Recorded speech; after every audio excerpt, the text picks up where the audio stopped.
Welcome to UO Today. I'm Steve Shankman, Director of the Oregon Humanities Center. Our guest is Faisal Devji, the author of Landscapes of the Jihad, Militancy, Morality, Modernity, published most recently by Cornell University Press in 2005. Faisal Devji is at the University of Oregon to give a public lecture, Dying on Principle, the Claims and Renunciations of Suicide Bombing. His lecture is sponsored by the Center for Asian and Pacific Studies and the Center for the Study of Women and Society. He earned his BA in Anthropology and History at the University of British Columbia, his MA and PhD at the University of Chicago. He teaches history at the New School for Social Research in New York City. It's great to have you here. Thank you very much. A pleasure to be here. You hardly look like a man who was stranded in San Francisco last night. You look very fresh and ready for the day. Yes, it rejuvenates one. What can I say? So tell me how the work that you had done previously prepared you to take on this obviously incredibly timely subject of suicide bombers. Well, it both did and did not, in the sense that my previous work doesn't really deal with militancy in any sense. However, it does deal with, or it did deal with, modern Islam and modern Muslim politics. Strangely, though, the reason I got interested in this particular subject was not through my study of modern Islam so much as through my study of nonviolence and the work of Mahatma Gandhi. Whenever I say that, people, are slightly taken aback, but it's perfectly true, because I think that Gandhi was, if anything, one of the most acute analysts of violence to be produced in the second half of the 20th century. So it's in that indirect route that I came to be interested in the subject, which of course tied into the field of my expertise anyway, modern Islam. So modern Islam is your field. So since we mentioned militancy, let's talk about the genesis of Al-Qaeda. Is that how you pronounce it in Arabic? What was the effect of the Cold War and the end of the Cold War on the establishment of Al-Qaeda? Well, one of the things I argue in my book is that you can't think about Al-Qaeda without thinking about the Cold War, precisely because it's a product in every sense of the Cold War. By now, we all know the story of Arab and other fighters going to Afghanistan to fight the anti-Soviet jihad, supported in various ways by countries such as the United States and Great Britain. After which is to say after the withdrawal of the Russians, some of them turn against their former paymasters, again the United States and Britain. In this sense, Al-Qaeda is very obviously part of the Cold War, but in more than this sense, conceptually as well. Because I think that Al-Qaeda's politics, if you can actually identify it at all, is based on the same kind of global premises as the politics of the Cold War. That is to say, a politics that for the first time takes the globe itself in its entirety as a stake in political life. That had not happened before. So Al-Qaeda, in its own bizarre way, also sees its acts and actions as being as occurring rather in a global arena and not in a regional, national, or even religious one. Yes. In other words, because people thought in terms of Soviet spheres of influence and U.S. spheres of influence, and either one or the other was going to have totally global implications, Al-Qaeda inherited that process of mind. In the Cold War, of course, the globe was divided into two hemispheres. Right. An extraordinary and bizarre way of conceiving of the globe, in a way. And with Al-Qaeda, it's divided between the forces of righteousness and darkness in equally hemispheric terms, although it's no longer geography as such that is the defining characteristic of that global politics. But it still is a good versus evil way of thinking, Yes, which is, yes. I think, typical also of the ideology of the Cold War on both sides of the equation. Yes, it's very Manichaean, but also something curious happens with Al-Qaeda, or with people who call themselves, members of Al-Qaeda or subscribe to that form of militancy, in that while they posit the division of the globe into forces of light and darkness, They also take the globe as, how should I put it, they acknowledge the unity of the globe in the same way as the Cold War did. In other words, the Cold War, the antagonists of the Cold War never thought that they could literally divide up the globe and, as it were, delegitimize its unity. So it was always a war for the globe itself that took the globe as a unity. Similarly with Al-Qaeda, although I don't want to push the comparison too far, what this results in is a kind of paradoxical sense of familiarity and intimacy with the enemy, precisely because what is at stake is not the divisibility of the globe, but its unity. Well, let me sort of backtrack a bit. If Al-Qaeda has this sort of Cold War feeling to it, and you had these people in the Bush administration that seemed to be sort of Cold Warriors and had not, were not somehow living in the post-Cold War era, are we seeing the last gasp of this Cold War mentality being played out in the world today? In a sense, yes. I mean, it's true, as you say quite correctly, that we have Cold Warriors on the one hand, and if you will, post-Cold War ones on the other. There's a great deal of similarity in the way that both sides conceive of the globe, but there are a great many differences as well. And those differences reside in things like the almost vaporization of territory for a network like Al-Qaeda, the elimination of even the desire for conventional military forces, the dismissal of founding a political state. So it's become, Al-Qaeda has in a curious way become so globalized that it is actually possible for its adherents to reject geography itself in a very paradoxical and contradictory manner. And yet, I guess bin Laden or his followers are using geography to hide out somewhere in Pakistan. So given what your hypothesis is, and how do you think, what would a sophisticated response to 9/11 have been if people were savvy as you are, about what Al-Qaeda really is? Well, I don't know how savvy I am about it, because at the end of the day, I would dispute the claim of any expert, self-proclaimed or otherwise, to actually know the minutiae of what's going on. We have, even for a historian such as myself, we have actually only fragments of material to analyze. And so everything that can be said about this phenomenon has to be speculative. That's not in a bad sense, but in a good one, because it actually offers us the opportunity to think about not only Al-Qaeda, but the general post-Cold War world in fresh new ways. That intellectually is the opportunity that offers us, that Al-Qaeda offers us. Politically, it also offers us an opportunity to rethink what say, counterterrorism might look like. To address your question in more concrete terms, I would say that one doesn't need to know any more than one already does in order to adopt a different way of doing things, say in the Middle East, in South or Central Asia. It's not a lack of information that's the problem. There is that lack, but that lack is purely technical. In other words, who exactly are you going to look for? How exactly are you going to tap sources of money? Those are technical issues. But the realm of strategy and policy, I don't think we are lacking information. What we are lacking in is a kind of imaginative way of thinking about, as I said, I'm repeating myself, I'm sorry, of dealing with this issue. The very things that we know, for instance, that at most there are a few thousand, as it were, actively trained militants, even though, of course, the numbers who might or might not support Al-Qaeda in the Muslim world might be far greater, that they're not conventionally organized, that they don't seem to care much, for a kind of old-fashioned ideological plan to like capture a state and build upon it and then expand it. It's not territorial in that sense.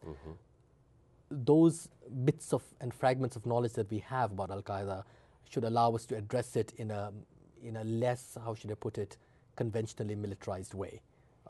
Because none of these fragments of information that I've enunciated right now really call forth a conventional military response. In fact, that kind of response, I think, is counterproductive.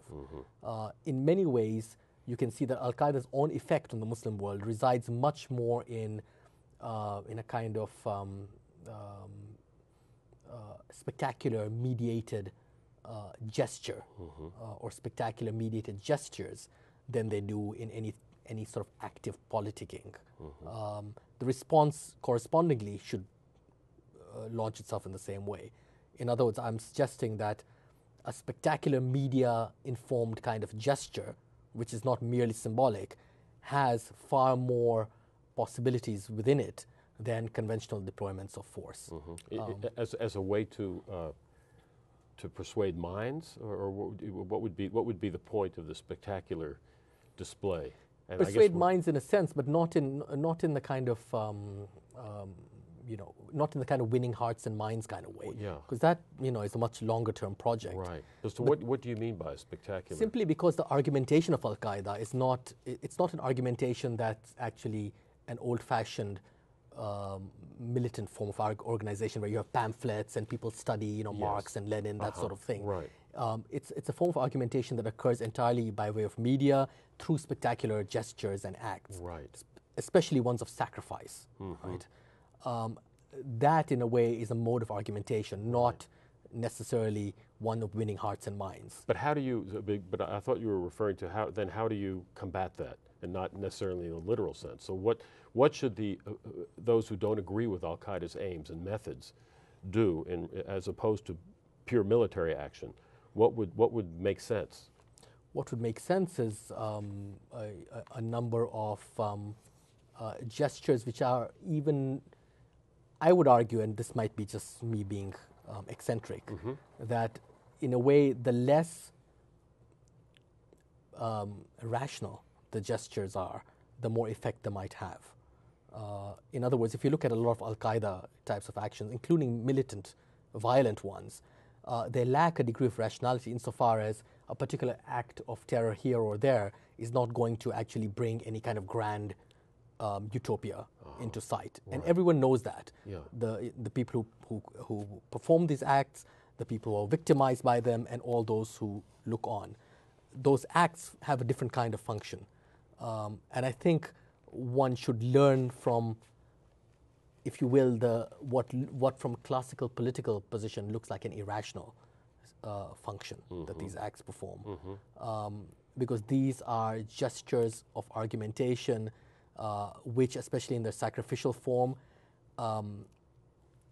broadcast the supposed virtue of those conducting them. Yes. And therefore open up other possibilities. In other words, they're not a question of it's not a question of convincing anyone about an argument. It is a form of argumentation in itself. Right. But I mean, you could almost say that about the shock and awe campaign in Iraq. That is, that if as many people thought, this war will never succeed, this country is not going to evolve into a modern democracy. So the shock and awe is again another seems to me almost as irrational as.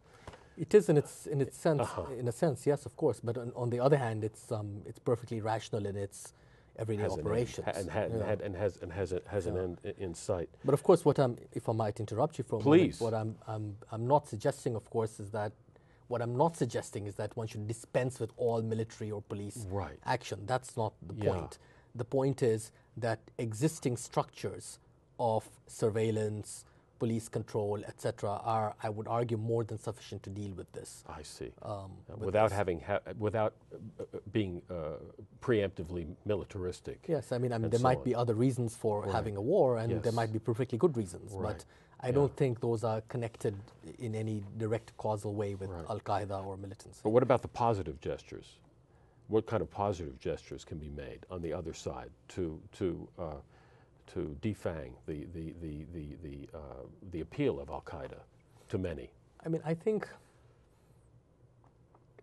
one of the reasons that Al-Qaeda's gestures are so successful is because they are sacrificial. They not only sacrifice others, which is abominable, of course, but they sacrifice the perpetrators of those abominations as well. And that dual form of sacrifice actually joins those two, the victim and the perpetrator, in a bizarre form of intimacy in which blood is literally shared. It's the sacrifice, I think, that has the greatest value, Right. as an advertising ploy, as a kind of opening up to other possibilities of doing politics even. And it's that one doesn't see, actually. Now, the sacrifices do occur. We know, we routinely see on television, for instance, stories of soldiers who are killed, wounded, dreadful cases. You mean on the American side, right? Or the British side, or the Canadian, or whichever it is. But those sacrifices are quickly repackaged into national narratives as well, where, you know, for the greater glory of this. Their sacrificial nature is not dwelt upon, perhaps for good reason. You know, maybe one doesn't want to participate in what some journalists will call a cult of death. But I don't think it's a question of a cult of death so much. It's that rhetorically speaking, it's sacrifice. The sacrifice of the jihadi that has the greatest effect possible, precisely because it's meant to be disinterested, religious in that sense. So I would argue that, in fact, it would be a religious response, if you will, that would have the greatest chance of success. Religious even in an explicitly Christian sense, or an explicitly Jewish sense. That, I think, is what you don't really see, or you see it only in half measures. So that in other words, you have critics, say, of President Bush, who will say that, you know, he calls the war on terror a crusade, as he did in earlier days, or that he's using terminology that's far too Christian. I would argue the contrary. I would say actually more of that is better rather than less of it, precisely in order to spotlight the moment of sacrifice and disinterest in the struggle, that there has to be such a moment. And in fact, there is such a moment. We see that in the lives of soldiers that are lost, or among those who are grievously wounded on all sides in this struggle. Whatever their intentions were, whatever the larger intentions of the war and of militancy are, it's those moments of sacrifice that are foregrounded rhetorically in the media and that have the greatest possible meaning to people. Is this what you mean by ethical, when you say these acts of suicide bombing are ethical? Do you which is a claim that you've made? Do you mean that in terms of sacrificing for the other human being, in that sense of ethical? In a sense, yes, but also ethical by default, in a sense. For instance, because it has no political. It can have no. You know, even it can't. It's just it's a dumb thing to do if you're trying to get something out of it. So I mean, you know, obviously people who are enamored of rational political explanations for everything will then, you know, put these events into a larger narrative where, you know, they'll talk about, well, you know, 50 years or 100 years, you'll have the universal caliphate if this continues, etc. This is, you know, this form of explanation is not rational in itself. It really cannot account for individual sacrifices, and it can only, as it were, launch itself as an explanation by disregarding what all these people in fact say. There's a moment of non-rationality in suicidal actions in particular, which are, and I say non rather than irrational here, precisely because I think it's not a question of people acting irrationally as opposed to others who act rationally, but that in this global arena, old-fashioned forms of political rationality simply cannot survive. So you would say then that and I think this is true. There has been a de-emphasis on the sacrifice that has been necessary certainly in the United States. I mean, you walk around the country, you wouldn't even know that the country was at war. And people have criticized Bush for not asking for more sacrifice. I think they don't want to show the bodies that come back. So it's Well, they are, you know, very rightfully afraid of the repercussions of that. right. But if you believed in your cause, you would.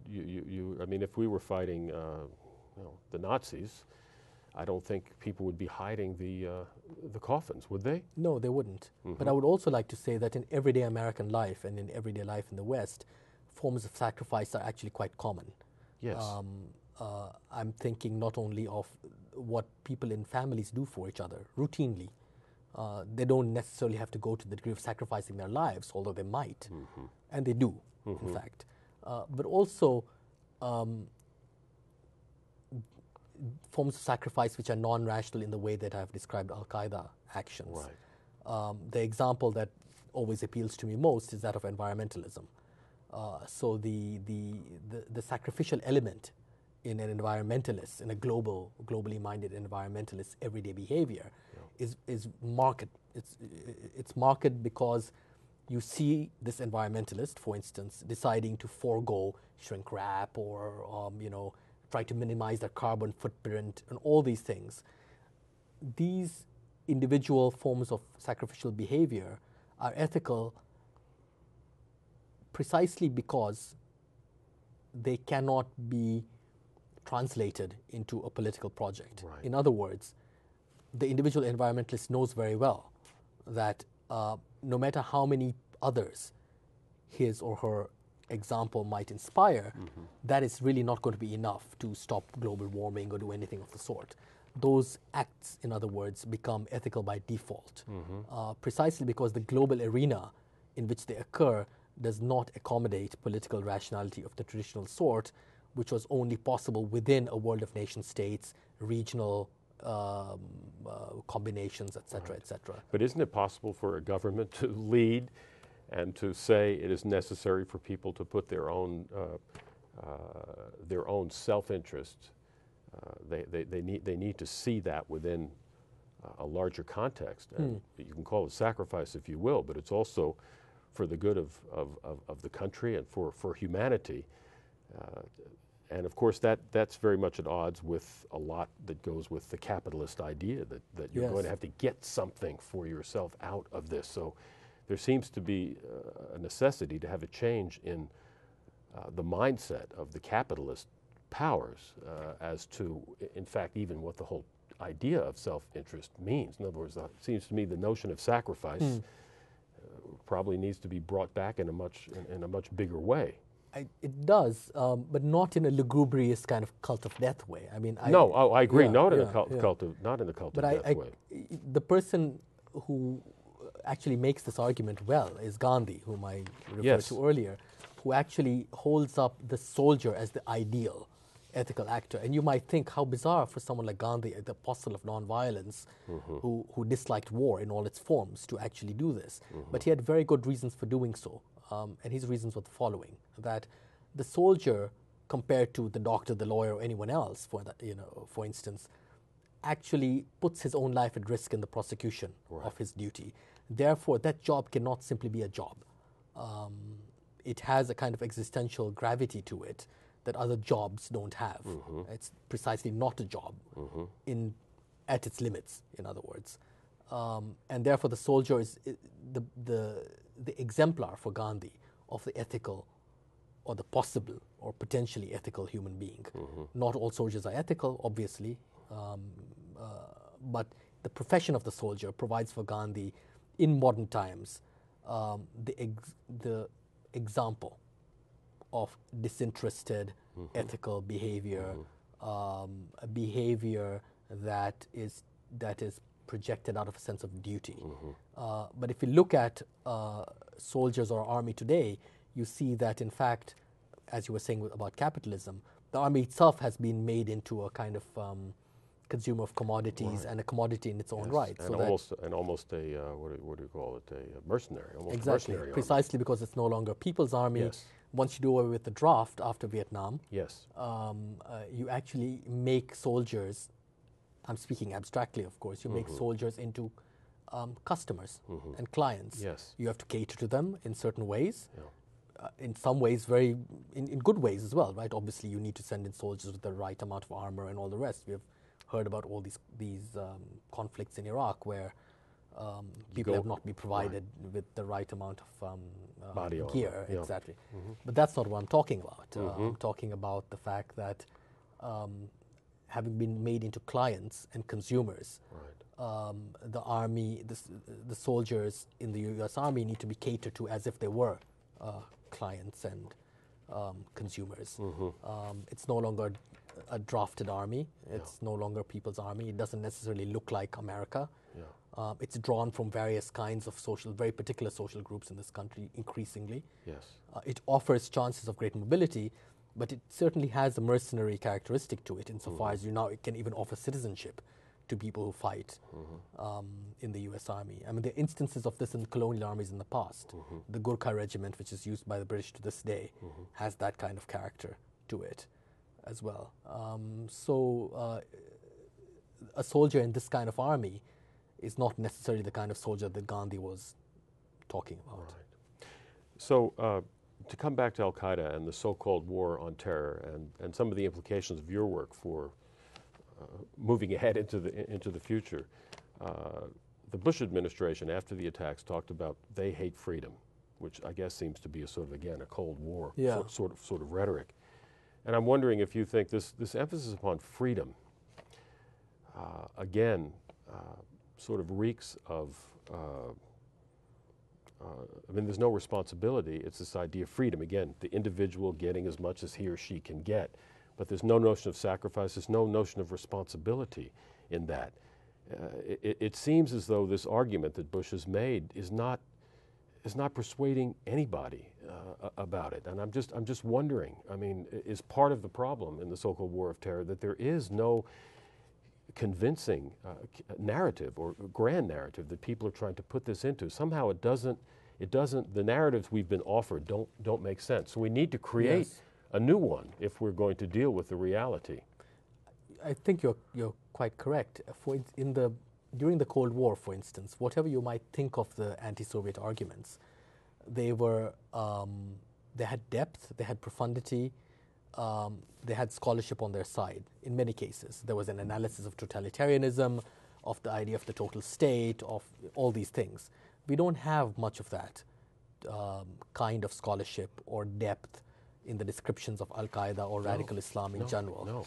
All we have is freedom, which is described as if it were like a bottle of Coca-Cola that had to be exported. Yes. The idea of exporting freedom is itself bizarre, because you would imagine that freedom actually emerges from people and is not actually purchased by them. Exactly. So no wonder that even in Europe, in Western Europe, these arguments fail to have much effect. And that really is a serious thing. In the Cold War, after all, even at its height, while there were a number of very serious communist parties and others who were pro-Soviet in Western Europe, a great deal of the European populations supported NATO and the United States. This is not the case in the war on terror. And that is a very serious thing, and we should actually be attentive to it. It's not simply a vagary of public opinion. There is no support precisely because there's no argument. Well, thank you very much for your subtle and very important analysis. We very much appreciate your being with us. It's my pleasure. Thank you very much. And thank you for being with us. We've been speaking with Faisal Devchi, visiting lecturer and the author of the book Landscapes of the Jihad, Militancy, Morality, Modernity. Thank you for watching.